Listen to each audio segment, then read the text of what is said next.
colegas que porventura não pegarem aula. Não. Bom, iniciou a gravação. Vamos retornar, então. Então, hoje é o nosso encontro de número 11º. Então, é o penúltimo antes da gente encerrar a parte teórica da disciplina. Tá? Então, fatores que afetam as operações das bombas centrífugas. Então, gente, a gente sabe que bombas centrífugas, deixa eu só alterar aqui o meu ponteiro, mouse, sem a falta da habilidade do nosso cotidiano, tinha esquecido da caneta laser. Eu peço, se vocês quiserem fazer uma parte, por favor, não se melindrem de me interromper e perguntar para a gente ter aquela mesma interação que a gente tem em sala de aula, que é bem legal, tá? Então, as bombas centrífugas, né? Então, a gente sabe que são máquinas dinâmicas. Então, máquinas dinâmicas, elas podem ter diversos fatores que podem influenciar e podem afetar o seu funcionamento no dia a dia. Então, por exemplo, como é que está a característica do meu fluido com o qual a gente está trabalhando. Então, por exemplo, se eu estou trabalhando com uma água de serviço, uma água de poço, por exemplo, para um sistema de resfriamento, então, conforme a característica, por exemplo, da massa específica da água que eu estou tomando nesse meu poço, essa massa específica vai ter uma influência muito grande em termos justamente no meu desempenho da bomba, porque vai alterar o quê? Vai alterar o meu perfil de potência, o meu perfil de vazão do meu fluido. Então, a questão, então, da massa específica do meu fluido vai influenciar. Então, ali, por exemplo, ali, ó. Então, quando a gente testa e quando a gente faz um desenvolvimento de um projeto hidráulico, a gente faz especificando justamente para a água pura. E qual é a densidade da água pura, gente? Vocês se lembram? Qual é a densidade da água pura?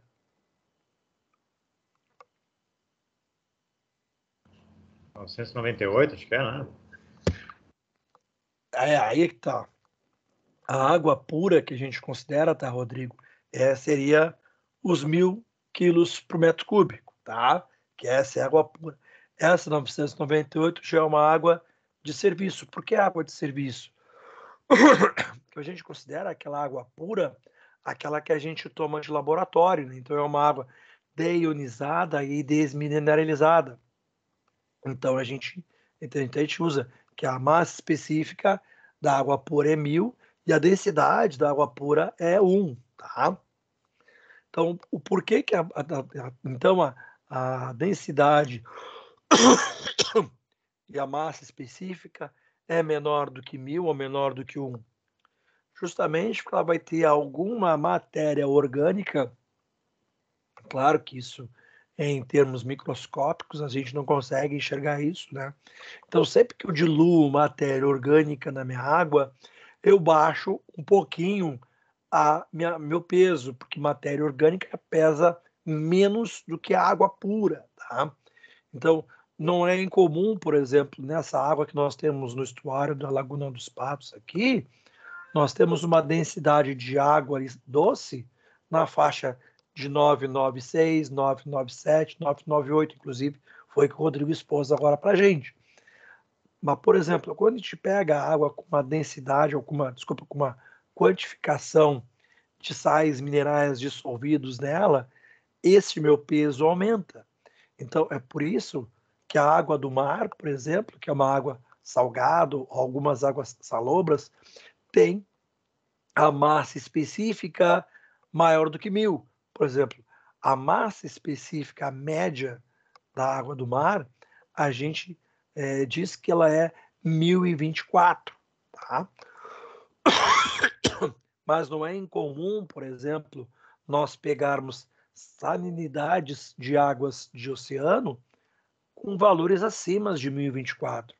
Por exemplo, na época que eu trabalhava até com navegação aqui no Porto, eu cheguei a pegar densidade de água no estuário, principalmente no período de verão, onde a lagoa está mais salgada, com a densidade de 1.026.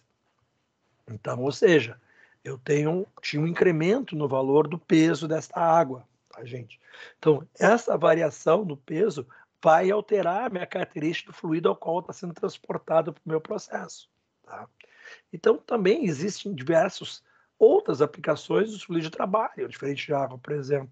Então, se eu tiver com, por exemplo, um fluido, trabalhando com um fluido em uma refinaria, por exemplo, conforme o meu petróleo que está sendo destilado, eu vou ter um tipo de densidade de hidrocarboneto diferente. Então, por exemplo, eu tenho petróleos que são com uma característica mais parafínica, então vão ter uma densidade um pouco mais pesadas.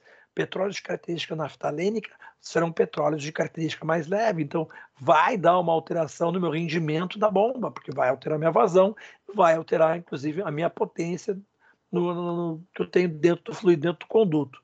Vocês conseguiram entender isso? Tranquilo até aqui? Tranquilo, tranquilo. É uma propriedade bem importante ali, né? Até para a viscosidade dela. Muito, muito, muito. Porque vai influenciar na viscosidade, né, cara? Vai influenciar na viscosidade. Pois é. Então, a influência da massa específica na operação de bombas centrífugas. Então, ali, ó, embora as curvas características pelos fabricantes sejam calculadas, então, a gente usando aquela água pura, aquela água de laboratório, ou seja, com o meu rho da água 1.000 kg por metro cúbico, né? Elas são válidas para diversos fluidos. Então, aquela característica, aquela curva da bomba, eu posso fazer uma transposição dela, fazendo uma transposição com um fator de conversão em cima do meu massa específica que eu tenho do fluido que está em operação. Então, a priori, a gente verifica que experimentalmente a massa específica do fluido não me altera a característica da curva. Ela pode até me alterar a altura de elevação, ou seja, a minha altura manométrica, a minha altura de recalque. No entanto, ele não vai me alterar a característica da curva, tá? É como se a minha massa específica fosse um coeficiente de proporcionalidade entre o que eu consigo recalcar com o dado fluido que eu estou utilizando e aquela característica que eu tinha calculada ele com a massa específica original com água de laboratório, tá bom? Então, por uma dada vazão na operação, a altura de elevação fornecida à bomba é igual à fornecida num fluido diferente de massa específica. Então, eu tenho uma altura de elevação, eu posso ter exatamente simplesmente uma transposição proporcional à vazão por causa do fluido, tá bom? Então, eu vou ter uma potência de entrega X, o que vai me variar ali é justamente a minha vazão, em função da alteração da massa específica, tá? Com relação à viscosidade, tá? Então, a viscosidade, ela trabalha com uma propriedade de relevante influência no desempenho das bombas. Então, justamente, quanto mais viscoso um fluido, o que vocês acham que vai acarretar com o desempenho de uma bomba? Vai ser pior, né? Vai ser pior porque vai fazer mais força, né? Para Sim, poder se deslocar o fluido dentro da tubulação, vai gerar mais força, a corrente do motor vai subir e tudo essas coisas vai acontecer, essas coisas aí de ruim. porque vocês se lembram que eu em sala de aula eu falei para vocês que a viscosidade ela é uma medição justamente da resistência da resistência que um fluido tem de escoar entre as lâminas deste fluido, né? Vocês lembram que a gente estava até comentando isso na aula passada, que a viscosidade ela mede justamente o quê? A força das lâminas de um fluido que se exiliam-se entre si. Então, se a viscosidade é maior, eu tenho um incremento nessa força de cisalhamento. Então, faz com que a minha força interna seja maior, então eu preciso de mais energia para quebrar essa força interna. Isso me acarreta o quê? Um aumento da minha perda de carga. Tá? Então, quantos mais viscosos os fluidos são, maior são aquelas parcelinhas de perda de carga que eu tenho. Então, daquela minha equação de energia, lá onde eu coloco justamente para calcular a potência da bomba, aonde a perda de carga é aquela parcela que eu, em negativo, que eu tiro, né, do meu cálculo de energia, essa parcela negativa aumenta no meu cálculo total. Então, isso faz com que eu tenha que eu despenda maior energia para poder calcular deslocar aquele fluido. Então, se eu tenho uma energia já limítrofe, né, que é justamente a energia hidráulica que eu forneci para o meu sistema, eu vou ter o quê? Uma perda de rendimento no meu sistema em função da viscosidade do fluido. Tranquilo? Sim, sim.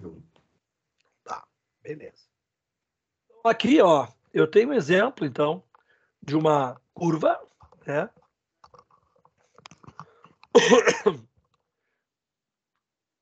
De uma bomba, tá?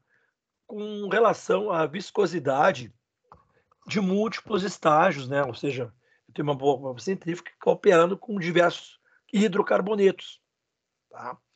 Então, aquela curva que eu tenho aqui, ó, uma representação em azul, ela é a curva em água, ó, tá? Se vocês olharem aqui, ó, a altura de recalque é praticamente a mesma, tá? No entanto, conforme eu vario a minha o quê? A minha viscosidade, né? Ou seja, minha viscosidade cinemática aqui, eu tenho um incremento na minha incremento, eu tenho uma queda na minha vazão, olha lá, ó, tá? Então, quanto maior a minha viscosidade, ó, menor eu tenho a minha vazão para a mesma potência de elevação, a mesma potencial de recalque do meu fluido, tá? Isso aqui justamente é em função da nossa perda de carga, tá? Justamente daquela energia necessária que eu tenho dentro do meu sistema para poder fazer o recalque do meu fluido, tá?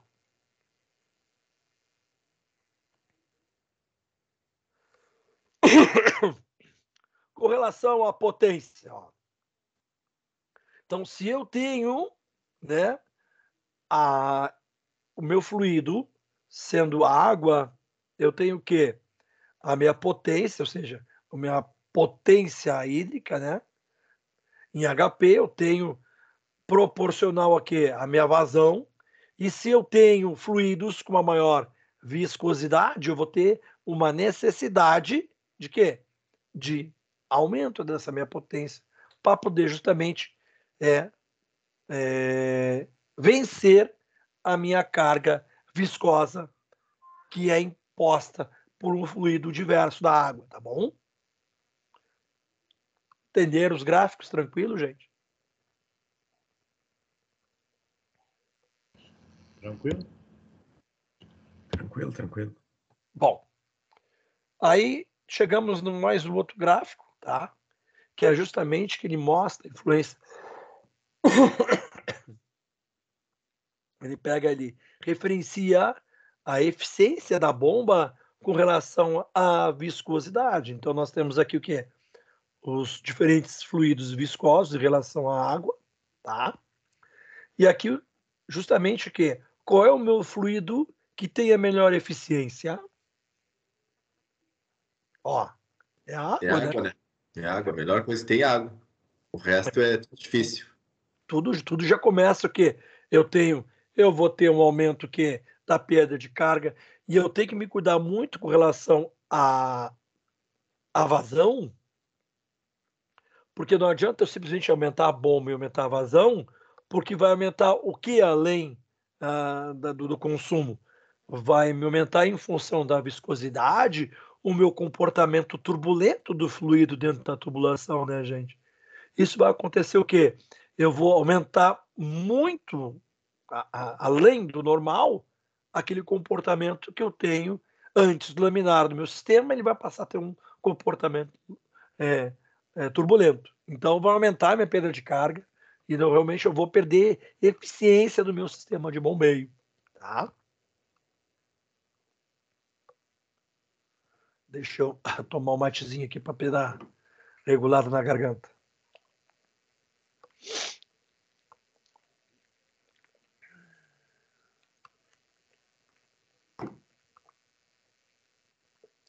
Então, quando a gente faz a necessidade de definir, então, o desempenho da bomba em função da viscosidade, a gente pode usar o que a gente chama, então, de 2 testes que são comuns, né? Que é, primeiro, testar experimentalmente, ou seja, em campo mesmo, como é que vai ser o desempenho da nossa instalação frente à viscosidade do nosso fluido, né, que a gente vai utilizar. Então, ali, por exemplo, se eu tenho um sistema onde eu vou utilizar eminentemente água, ou se eu vou utilizar um outro conduto, ou até mesmo um conduto de uma refinaria, por exemplo, que eu vou utilizar diversos tipos de hidrocarboneto, qual deles que vai me desempenhar o melhor valor, né? Até mesmo para eu determinar com o tipo de fluido, né? qual vai ser a minha vazão para que eu tenha o melhor rendimento possível no meu sistema para não ter gasto de energia desnecessário. Tá? Isso aí é uma coisa bem legal para a gente vivenciar, principalmente quem trabalha ou quem for trabalhar na parte de uma indústria ou petroquímica ou numa refinaria, que quando, por exemplo, vou pegar um exemplo aqui do cais de descarga aqui de líquidos, tá? Eu tenho a mesma tubulação que ela é usada para descarregar petróleo, para descarregar gasolina, descarregar diesel, por exemplo, tá? Então eu vou ter o quê? Eu vou ter um limite para cada um desses tipos, desses meus combustíveis, desses meus produtos, de vazão, e não adianta eu aumentar, por exemplo, excessivamente a minha potência da bomba, porque eu só vou gastar energia, não vou conseguir ultrapassar aquele meu ganho de tempo, entendeu? Então eu vou só, digamos assim, se eu aumentar em 20% a minha potência da minha bomba para tentar ganhar ali 2, 3%, né, de rendimento, isso não vai me adiantar porque vou ter um gasto de energético muito grande. Tá? Então, esses são testes que tu faz experimentalmente. Tá? Ou a gente faz correlações usando a água como fluido e aplicando fatores de conversão que a gente pode obter através da viscosidade do fluido de trabalho. Tá? Então, alguns fatores que são usados para determinar o desempenho em função da bomba com relação à viscosidade. Primeiro, então, é o fator de correção de vazão, o fator de correção de elevação e o fator de correção de eficiência. Então, justamente, são aqueles fatores que a gente mais faz a medição no nosso dia a dia. Tá? Então, outra coisa que nos causa muito problema nas operações, tá? São justamente a presença de gás livre juntamente com o líquido que está sendo bombeado. Tá? Então, afeta muito. Então, quando esse gás ele é misturado no nosso fluido de trabalho, e eles têm diversas origens. O primeiro dele, por exemplo, então, é a areação. Tá? Então, consiste na entrada de ar ambiente na bomba. Então, eu tenho um ponto de vedação que está sendo insatisfatório. Então, no ato da sucção do fluido, algum ponto está tendo está sugando a bomba o ar ambiente. Então, esse problema ocorre quando a tubulação fica no vazamento e a pressão manométrica, então, aparece dentro da tubulação até chegar a valores abaixo da pressão atmosférica. Reservatórios de sucção com nível inadequado. Então, o que é? É quando o nível do reservatório está abaixo de um determinado limite. A gente viu que quando a gente começou justamente a trabalhar com os cálculos de NPSH, o quê? Que para a gente evitar justamente a cavitação, nós fazíamos o quê? A redução da altura de sucção. Então, eu tenho um limite justamente na altura de sucção muito abaixo, isso vai me criar vórtices e vai me provocar justamente a entrada de ar na instalação. Também o que acontece, o que é mudança de fase do fluido. Então eu posso ter, por exemplo, principalmente a gente entra agora na questão do inverno, onde a gente se aproxima, né, de temperaturas aonde eu possa ter alguns fluidos tendo mudanças de fase. Então, é um fluido que normalmente ele trabalharia numa temperatura ambiente aí de 18, 19 graus, eu posso ter uma fase um pouco mais condensada. Ou até mesmo no verão, onde eu trabalhia, por exemplo, fluidos que eu trabalharia com uma temperatura ambiente que eu garantiria que ele estaria na fase líquida, qual acontece, aumenta a temperatura atmosférica local e há algumas parcelas de excesso de pressão de vapor interno e pode causar justamente a mudança de fase ocorrendo em alguns pontos do fluido, a presença de vapor do fluido ou até mesmo vapor de água dentro desse fluido. Independentemente do gás, do fluido de trabalho, algumas presenças são prejudiciais ao processo de transferência de energia, que reduz a capacidade de elevação do fluido. Então, nessa imagem que a gente vem abaixo aqui, né, nós temos o que a gente chama de ponto ideal de trabalho.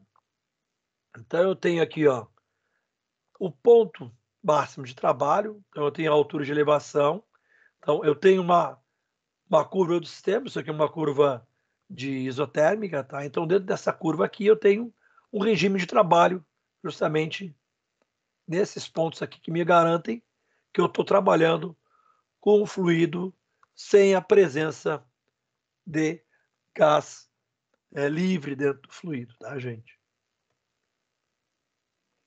Em casos onde a quantidade de gás é significativa, além dos termos de uma diminuição do desempenho da bomba, ou seja, nós temos um menor rendimento, nós temos um desperdício de energia e um recalque, uma vazão inadequada de fluidos, nós vamos ter o quê? Muita instabilidade na operação, nós vamos ter pontos de falha no suprimento.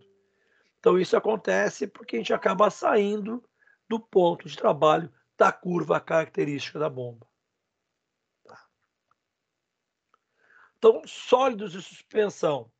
Então, por exemplo, quando eu chego ao ponto, até mesmo de trabalhar ou com fluidos, com fases heterogêneas, o que são fases heterogêneas, gente? Então, justamente, eu tenho fluido onde eu tenho a presença de uma fase líquida e de uma fase sólida, tá? Então, esses fluidos, eu vou ter inúmeras partículas de suspensão que vão prejudicar não só o trabalho da bomba, como o meu rendimento operacional. Tá? Então, a presença de sólido é afetada justamente duas propriedades extremamente importantes para nós, que nós conseguimos quantificar quando nós temos um fluido de forma homogênea, ou seja, a massa específica e a viscosidade. Se eu tenho um fluido heterogêneo, muitas vezes a gente não vai conseguir determinar a massa específica constante ou média. Eu vou ter uma variação muito grande nessa massa específica. Então, eu vou ter uma variação muito grande no meu rendimento do meu processo. Aonde ocorre isso de uma maneira muito importante e que a gente vê no dia a dia, principalmente no trabalho ou de tratamento de efluentes, sejam eles orgânicos no sistema de tratamento de esgoto sanitário, ou até mesmo no tratamento de resíduos de uma indústria, né? Onde a gente tem o quê? A gente vai ter um tanque onde eu vou fazer tratamento desse meu fluido, desse meu resíduo, e eu vou ter o quê? Eu vou ter sólido de suspensão, eu vou ter, no caso de matéria orgânica, no esgotamento sanitário. No caso de uma refinaria, eu vou ter quantidades de água, eu vou ter quantidades de material parafínico, eu vou ter quantidade de graxas e gorduras. O que a gente acaba fazendo para que esse fluido tenha um comportamento mais uniforme? Eu acabo tendo um agitador dentro desse meu tanque, justamente para tentar manter essa minha característica do meu efluente o mais homogêneo possível para que eu entre na minha curva de operação ideal da minha bomba, tá, gente? Então é necessário que a gente selecione, então, por exemplo, materiais nesse meu sistema de bombeamento que sejam resistentes à abrasão deste material que eu tenho lá nesse meu tanque, resistente à corrosão. Então, por exemplo, o que a gente faz na utilização de um tanque de tratamento de esgotamento sanitário? Por exemplo, não é incomum nós termos bombas, tá, submersas para esse tipo de tratamento, inclusive com volutas de aço inox, tá, gente? São equipamentos mais resistentes e mais resistentes à abrasão e à corrosão. Tá? Outras características também, a gente pode colocar materiais sintéticos com alta resistência à abrasão de plásticos especiais, tá, gente? Bom, aqui tem um videozinho que eu vou passar para vocês. Me digam se vocês estão escutando o som do... Oh, meu diabo. Só um pouquinho. Aqui.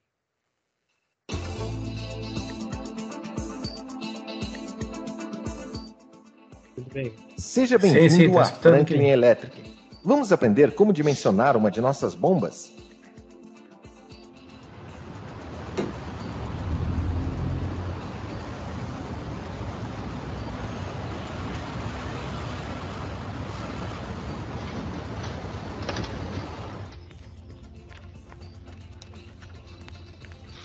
Olá, tudo bem? Como posso ajudá-lo? Tudo bem. Eu preciso comprar uma bomba para minha casa. Certo. Para que você precisa de uma motobomba? Eu tenho um poço e quero abastecer uma caixa d'água que fica na parte superior da minha casa. Para uma venda correta, precisamos ter algumas informações da instalação, ok? Sim, claro. O que você precisa? Bom, preciso saber 3 dados da sua instalação. A primeira informação é a altura de sucção. A altura de sucção? Bom, eu preciso entender exatamente o que é a altura de sucção. Certo. A altura de sucção é a diferença de altura que existe entre a superfície da água do poço até a bomba. Ah, entendi. Então, no meu caso, são 3 metros. Outro dado fundamental é a altura de recalque, que é a diferença de altura entre a bomba e o ponto mais alto da sua instalação. Nesse caso, a sua caixa d'água. Qual seria essa altura? Certo, minha casa possui 2 andares e a caixa d'água mais 1 metro de altura. Somando esses valores, podemos considerar 10 metros. Ah, perfeito. Além das alturas, precisamos saber qual é o comprimento total da tubulação, a distância que a tubulação irá percorrer da válvula de sucção até a caixa d'água. Serão 20 metros de tubulação no total. Ok. E qual o tamanho da sua caixa d'água? A minha caixa possui 1000 litros. E em quanto tempo você gostaria que ela ficasse cheia? Eu gostaria que ela ficasse cheia em meia hora. Então a vazão que você precisa é de 2.000 litros por hora. São 2 metros cúbicos por hora. Ah, entendi. Agora, com essas informações, vamos dimensionar a motobomba. Nessa aplicação, vamos utilizar uma bomba centrífuga residencial. Para realizarmos a escolha correta, é necessário calcularmos a altura manométrica total, que é a pressão de trabalho da motobomba, calculada por essa fórmula. A altura manométrica total é igual à altura de sucção mais a altura de recalque mais a perda de carga, somados a 5% referentes a conexões e acessórios da instalação, ok? Agora vamos entender o que significa cada um desses itens.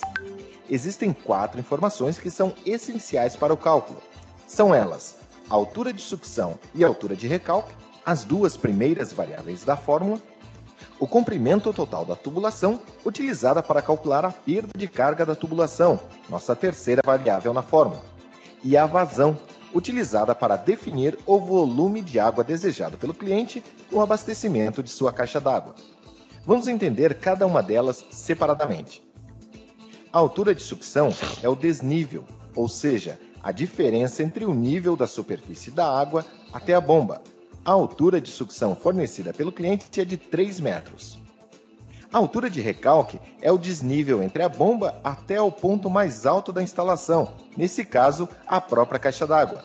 A altura de recalque é de cerca de 10 metros. O comprimento total da tubulação é a distância que a água percorre até a caixa d'água. O comprimento da tubulação, segundo o nosso cliente, é de 20 metros. Por fim, a vazão é a quantidade de água que será bombeada até a caixa d'água, medida em metros cúbicos por hora. Ou seja, para encher uma caixa de 1.000 litros em 1 hora, precisamos de uma vazão de 1 metro cúbico por hora. O cliente quer encher uma caixa de 1.000 litros em meia hora, então a vazão desejada é de 2 metros cúbicos por hora. Pronto, agora vamos utilizar os dados fornecidos pelo nosso cliente na fórmula para dimensionar a motobomba perfeita para a sua necessidade. Em primeiro lugar, a altura de sucção, 3 metros. Em segundo lugar, a altura de recalque, 10 metros. A perda de carga ainda não foi calculada. Para calcularmos a perda de carga, que resumidamente nada mais é do que o atrito da água no decorrer da tubulação, precisamos multiplicar o comprimento total da tubulação pelo fator de perda de carga, definido na tabela de perda de carga que encontra-se em nosso catálogo. Primeiramente, encontramos a vazão desejada na primeira coluna, 2 metros. Com a vazão selecionada, definiremos a tubulação ideal. Recomenda-se a escolha de um diâmetro que apresente um baixo fator de perda de carga. Para isso, sempre escolhemos um tubo onde esse fator esteja acima da linha em negrito que cruza a tabela, conforme o exemplo na tela. Agora, basta calcularmos qual será a perda de carga na tubulação. Fazemos isso multiplicando o comprimento total da tubulação, 20 metros, pelo fator de perda de carga encontrado em porcentagem, que é de 5,4%. Com isso, encontramos uma perda de carga de 1,08 MCA. Com o valor definido, vamos aplicá-lo à fórmula para finalmente descobrir a pressão de trabalho da bomba. Na fórmula, somamos as alturas de sucção e recalque com a perda de carga, 1,08 MCA. No resultado de 14,08, somamos mais 5% referente às possíveis conexões e acessórios da instalação. É uma margem de segurança recomendada.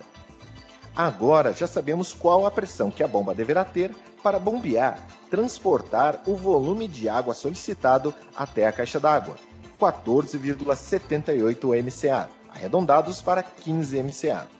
Agora sim, com o valor de pressão de 15 MCA e uma vazão desejada de 2 metros cúbicos por hora, vamos escolher o modelo ideal na tabela de seleção de bombas da Franklin Electric. Confira se a tabela que você possui em mãos está devidamente atualizada. Com a tabela em mãos e a página das motobombas centrífugas localizada, encontramos nas colunas a pressão da motobomba e nas linhas a vazão desejada. Pronto, a bomba ideal está selecionada. Agora você pode instalar sua bomba tranquilamente, seguindo as orientações do manual de instruções que acompanha o nosso produto, com a garantia de qualidade Franklin Electric. Dúvidas podem ser tiradas com o nosso suporte técnico. Obrigado!